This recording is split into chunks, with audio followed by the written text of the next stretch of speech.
On est en janvier 2026, à Minneapolis, et il fait un froid glacial. Mais ce froid, ce n'est rien à côté de la tension qui s'empare de la ville. Un drame, au départ très local, est sur le point de devenir une véritable crise nationale. Une histoire qui va mettre à l'épreuve la confiance même entre l'État et ses citoyens. On va décortiquer ensemble les événements pour comprendre comment tout a basculé. Regardons bien cette image. Non, ce ne sont pas les rues d'une zone de guerre. Ce sont celles d'une grande ville américaine. On y voit des agents fédéraux, lourdement équipés, une atmosphère de confrontation palpable. C'est le décor dans lequel une ville entière va être plongée. Et tout ça, à cause d'un seul événement. Et voilà, c'est un rappel assez puissant. Derrière les grandes crises institutionnelles, derrière les batailles juridiques et les déploiements de forces impressionnants, il y a souvent, au départ, une tragédie humaine, une étincelle. Et cette étincelle, eh bien, elle porte un nom. C'est sa mort qui va transformer une opération de police a priori banale en un symbole national de la militarisation de certaines agences fédérales. Voici les faits, bruts, directs. Le 13 janvier, une vie est perdue.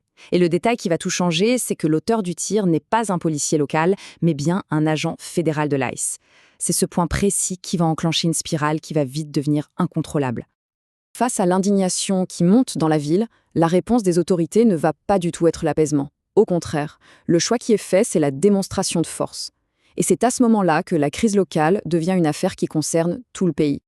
Plus de 2000, il faut bien se représenter ce que ça veut dire. C'est le nombre d'agents fédéraux supplémentaires envoyés dans les rues de Minneapolis. Le chiffre est juste colossal. On ne parle plus de maintenir l'ordre là. L'objectif, c'est de saturer l'espace public, de transformer la ville en une sorte de théâtre d'opération. Cette citation, elle résume parfaitement le sentiment des habitants sur place. Pour eux, ce n'est plus la police qu'ils ont en face, mais une véritable force d'occupation.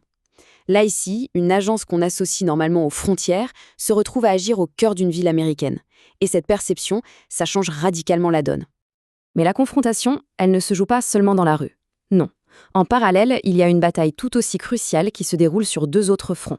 Le front juridique, dans les tribunaux, et le front politique, au Congrès. C'est une véritable guerre pour la légitimité. Le 21 janvier, c'est un tournant.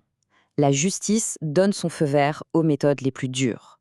En clair, le maintien de l'ordre public est jugé prioritaire sur le droit de manifester. C'est un précédent juridique qui est vu par beaucoup comme extrêmement alarmant parce qu'il redéfinit l'équilibre des pouvoirs en faveur de l'État. Ce tableau met bien en lumière le cœur du conflit.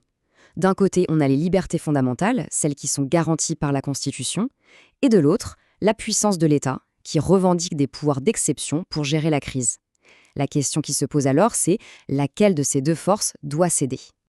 Et en même temps que cette bataille juridique, il y a la bataille politique.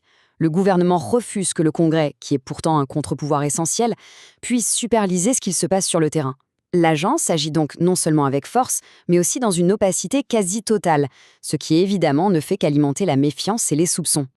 Alors, toutes ces actions, la force dans la rue, les décisions de justice, le manque de transparence, tout ça a une conséquence directe et même mesurable, c'est l'effondrement de la confiance du public. Ces chiffres sont spectaculaires. Près de la moitié de la population en vient à soutenir une idée qui paraissait encore radicale il y a peu, abolir purement et simplement l'IC. C'est la preuve d'une rupture très profonde où une part énorme des citoyens ne reconnaît tout simplement plus la légitimité d'une agence qui est censée agir en leur nom. Ce changement de perception, il est fondamental.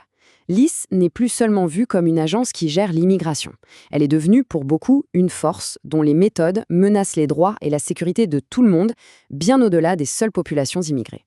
Bon, alors que reste-t-il après ces semaines de tension ? Une fois l'ordre rétabli, il reste des questions fondamentales sur la nature même de l'autorité fédérale et sur son impact sur la santé de la démocratie.